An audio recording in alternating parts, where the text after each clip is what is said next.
Ya, Assalamualaikum warahmatullahi wabarakatuh. Pada hari ini kita akan belajar pokok-pokok penelitian kuantitatif. Jadi,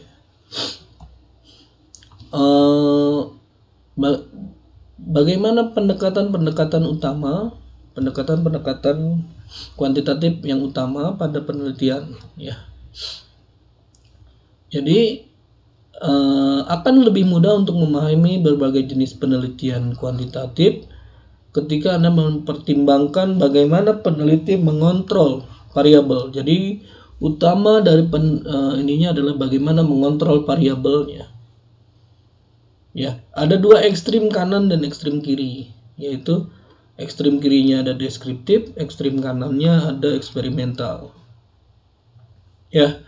Jadi ekstrim deskriptif dalam penelitian deskriptif secara harfiah adalah bagaimana kita membebaskan variabel. Jadi kita hanya mengukur variabel, ya. Sedangkan eksperimental bagaimana kita mengatur variabel untuk melihat sebab akibat. Jadi ekstrim kanannya adalah dikontrol ketat, sedangkan di bagian ekstrim kirinya adalah deskriptif. Dalam artiannya dibebaskan secara luas, bahkan tidak ada perlakuan sama sekali. Dan di titik tengahnya ada korelasi dan kausal komparatif. Oke.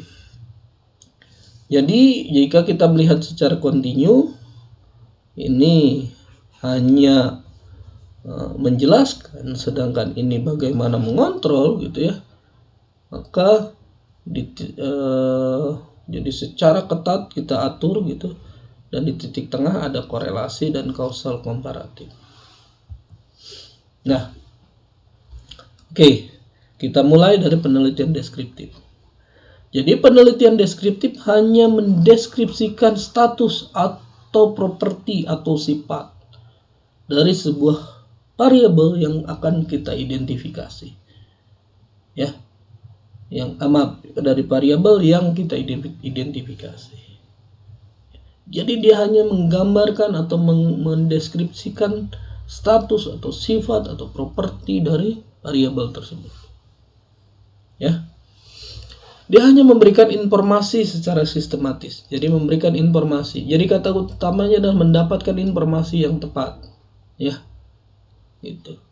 Nah, tapi juga setiap sesuatu yang kita ukur tidak semuanya itu akan menjadi informasi. Ya. Jadi kita pemilihan variabel yang tepat itu akan menghasilkan informasi yang tepat. Jangan sampai kita meneliti ternyata variabel yang kita ukur salah. Pertama berarti tidak akan efektif dan efisien. Yang kedua menghabiskan banyak dana dan waktu. Kalaupun tidak menghabiskan dana, minimal waktu ketika kita harus mengambil variabel yang lain misal gitu ya. Oke. Tapi yang menarik, salah satu yang menarik dari penelitian deskriptif, kita tidak usah membangun dulu hipotesis. Tapi justru dari data penelitian deskriptif yang kita bangun ini, itu akan memberikan gambaran bahwa ini adalah hipotesis yang harus diuji. Gitu ya. Jadi dari setelah interpretasi baru kita dapat hipotesis yang akan dibangun adalah ini. Ya. Ya walaupun ya artinya ya secara hipotesis kita tidak berikan ya, atau mungkin hipotesisnya lemah. Mengukur bagaimana cara mengukur, itu hipotesis lah. Itu dalam tanda kutip seperti itu. Atau masalah-masalah atau pertanyaan-pertanyaan yang sederhana sebenarnya. Ya. Nah, yaitu dia bagaimana mendapatkan penelitian deskriptif yang tepat itu berada pada kuncinya ada pada bagaimana kita memilih variabel yang tepat. Secara cermat harus kita perhatikan itu. Oke. Contoh misal penelitian deskriptif itu misalnya bagaimana siswa misalnya menghabiskan waktu selama belajar dari rumah. Ya. bagaimana misalnya kebiasaan merokok siswa misalnya gitu, atau bagaimana perasaan orang tua ketika kelulusan siswa dan seterusnya. Bagaimana misalnya guru pendidikan agama menggunakan manipulatif matematik misalnya dalam pembelajaran hak waris. Ya, salah satu materi yang cukup sulit misalnya gitu ya. Tapi harus tetap dikuasai oleh guru agama. Ya, oke, kita lanjut. Penelitian korelasional. Nah, jadi penelitian korelasional itu intinya adalah sama dengan deskriptif. Jadi dia adalah penelitian deskriptif. Cuma variabelnya ada banyak. Variabel A yang diteliti, variabel B yang diteliti, variabel C yang diteliti. Jadi masing-masing ada 3 penelitian deskriptif atau lebih misalnya. Cuma nanti akan dilihat ada nggak korelasi antara A dengan B. Ada nggak B dengan C, C dengan A, dan seterusnya. Inilah hubungan antara variabel. Dicari besaran korelasi antara A dengan B, B dengan C, C dengan A, dan seterusnya. Ya, ini tidak melihat sebab akibat. Ini hanya melihat hubungan. Ada nggak hubungan antara A dengan B? Pengukuran sebab akibat nanti di penelitian selanjutnya. Ya, jadi hubungan antara sejumlah fakta, antara fakta-fakta, dan kita lakukan interpretasi. Itulah kenapa penelitian korelasional ini kadang masih dianggap sebagai penelitian deskriptif. Karena sebenarnya dia tidak ada jenis penelitian sendiri. Jadi penelitian A, B, dan C. Ya, secara deskriptif A, gitu ya. A dideskripsikan, B dideskripsikan, C juga dideskripsikan. Cuma kelebihannya adalah mencari ada metode untuk menghitung korelasinya nanti. Menghitung korelasi satu variabel dengan variabel yang lain gitu ya. Oke. Contoh misalnya bagaimana membangun kecerdasan dengan harga diri, kemudian bagaimana mengatur diet dan kecemasan misalnya. Bagaimana mengatur diet dengan prestasi siswa gitu. Kok Pak seperti itu? Ini contoh misalnya. Ini saya ingin berbagi saja bahwa ketika Bapak Ibu memiliki pesantren, boarding school, atau yang lain, pasti pengaturan makanan itu akan diatur oleh Bapak Ibu. Dan saran saya adalah pengaturan itu jangan hanya sebagai tas untuk mengenyangkan saja perut siswa, tapi bagaimana pengaturan itu memberikan pemahaman tentang halal dan haram. Bagaimana pengaturan itu diharapkan dapat mampu meningkatkan kemampuan kecerdasan siswa, menghilangkan kecemasan di siswa gitu, dan seterusnya. Dan itulah salah satu dari manfaat mengatur diet atau mengatur pola makan pada siswa. Jadi kita akan dengan berusaha mengatur diet tersebut diharapkan mampu muncul para siswa yang tubuhnya kuat, jiwanya sehat, ya. Kemudian juga memiliki impian-impian yang besar, misal tanda kutip, ya. Kemudian juga bagaimana tes bakat misalnya gitu ya, dapat terhadap keberhasilan dalam pembelajaran pendidikan agama Islam misalnya, ya. Atau keberhasilan siswa dalam belajar dan seterusnya. Ya Bapak Ibu, kemudian juga misalnya bagaimana misalnya pengaruhnya guru yang merokok terhadap kesehatan siswa dan seterusnya. Nah, ketika kita sudah punya variabel A dan variabel E dan B, dan kemudian kita melihat bahwa ada hubungan yang kuat antara A dengan B. Nah, hubungan ini harus dilihat sebab akibatnya. Jadi ini variabel A dan variabel B. Maka kausal komparatif ini, penelitian kausal komparatif ini bertujuan untuk mencari sebab dan akibat.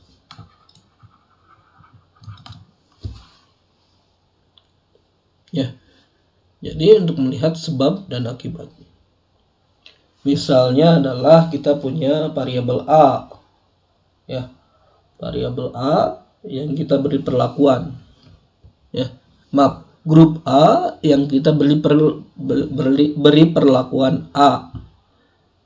Ternyata dia menghasilkan akibat B, di mana kita lihat ternyata perlakuan A dan B memiliki hubungan. Dan kita lanjutkan dengan sebab akibat. Ya, itu. Jadi setelah deskriptif kita lakukan korelasi, setelah korelasi kita lakukan komparatif, setelah komparatif kita lakukan nanti eksperimen. Oke, penelitian selanjutnya. Jadi sebelum melakukan penelitian kausal komparatif, maka kita harus melakukan penelitian korelasional dulu. Sebelum korelasional berarti kita melakukan penelitian deskriptif dulu. Jadi nanti ketika Bapak Ibu melakukan penelitian apa nih? Kausal komparatif.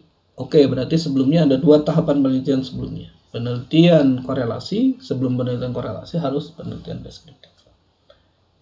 Banyak berarti. Oke, lanjut. Ini contoh-contoh, misalnya bagaimana kehadiran sekolah terhadap kematangan sosial siswa, misalnya bagaimana pengaruh pemberian vitamin pada kehadiran siswa.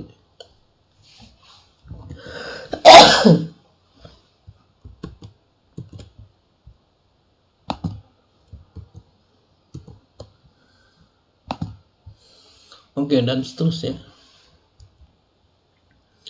Oke, yang terakhir adalah penelitian eksperimental. Nah, yang membedakan penelitian kausal komparatif, ini ada satu yang perlu diperhatikan, bahwa peneliti tidak perlu menetapkan kelompok secara acak. Kita hanya menggunakan kelompok-kelompok yang sudah terbentuk secara alamiah.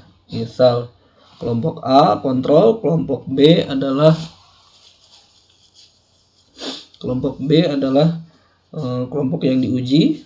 Maka kelompok A dan kelompok B ini jangan dibentuk dari awal, jangan dibentuk baru, tetapi kita gunakan sudah kelompok-kelompok alamiah yang sudah ada, misalnya kelas A, kelas B, kelas C, dan seterusnya.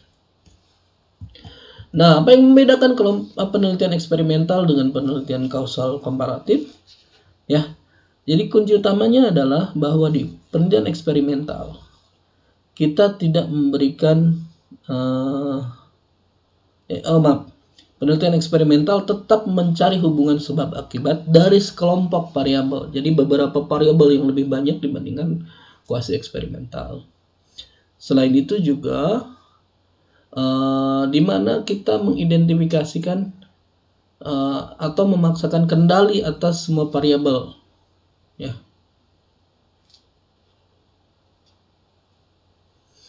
Kemudian juga jadi variabel-variabel independen ini kita manipulasi untuk menentukan pengaruhnya terhadap variabel dependen. Jadi misalnya ini variabel A, B, C, ini adalah variabel D, di mana A, B, C ini adalah independen. Jadi kita manipulasi A, B, dan C. Ya, kemudian kita lihat sebab akibatnya terhadap variabel D yang independen, yang tidak bisa kita perlakukan. Misal A itu adalah kehadiran, B itu adalah diet, C itu adalah kelas tambahan, kemudian D ini adalah prestasi siswa. Ya, jangan D yang diacak-acak, tapi A, B, dan C, di mana A, B, dan C ini adalah variabel independen yang kita paksakan, yang kita identifikasi dan paksakan. Kehadiran siswa kita paksakan hadir semua, kita beri makanan tambahan, kita beri pelajaran tambahan sehingga tapi prestasi siswa jangan dipaksakan. Misalnya kita beri soal jawabannya enggak, tapi ini variabel bebas. Variabel dependent. Ya, dependennya dari apa? Dari A, B, C, dan seterusnya. Gitu ya. Nah, kemudian juga kelompok-kelompok pada penelitian eksperimental kita dalam artian ini kita create. Ya, kita tidak berikan mereka secara alamiah. Jadi kita kumpulkan siswa atau kita kumpulkan subjek atau populasi, Kemudian kita acak kelasnya. Kemudian kita kelompokkan masing-masing. Artinya dia benar-benar dapat kultur yang baru, dapat suasana yang baru yang berbeda dengan kelompok alamiah. Ya, misalnya bagaimana penguatan motivasi terhadap sikap siswa di sekolah gitu. Bagaimana pengajaran dengan strategi kelompok, kooperatif atau pendekatan ceramah tradisional misalnya. Kelompok mentoring atau ceramah tradisional terhadap prestasi siswa gitu. Ya. Atau misalnya bagaimana misalnya pembelajaran yang berlebih terhadap psikologi siswa atau kemampuan kerjasamanya gitu. Atau bagaimana kita membuat modul yang dipersonalisasi, maksudnya per individu terhadap personal adalah instruksi tradisional terhadap kemampuan siswa dalam belajar PAI atau dalam pelajaran akhlak dan seterusnya. Jadi eksperimen itu terikat benar-benar dengan bagaimana kita bisa mengontrol pertama kelasnya, grupnya, yang kedua adalah variabel independen yang kita paksa, ya, tetapi juga variabel dependennya atau akibatnya kita lepaskan. Tapi yang bagian itu kita lepaskan, ya. Itu sehingga nanti kita akan lihat pengaruh dari variabel terhadap akibat. Oke, nah yang terakhir ini sebenarnya mengulang-ulang materi sebelumnya, bahwa metodologi dasar untuk penelitian kuantitatif, ya, secara umum adalah penalaran deduktif, ya, penalaran deduktif, ya. Jadi kita mulai dari intuisi. Bagaimana intuisi kita menemukan sesuatu yang tidak diketahui atau tidak dapat dijelaskan sebelumnya, atau belum dijelaskan atau sebelumnya oleh orang lain sehingga sifatnya baru. Nah, dari intuitif ini kita selidiki teori-teori masalah tersebut, ya. Jadi setelah intuitif kita masuk ke teori, ya.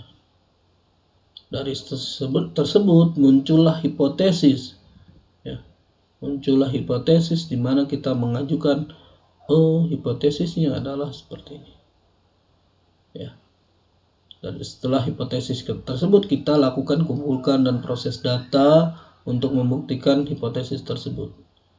Jika benar kita lanjutkan ke selanjutnya, kalau jika salah maka kita lakukan hipotesis baru. Bisa jadi penelitian baru atau merevisi penelitian kita, ya. Nah, jika sudah benar, maka lakukan verifikasi.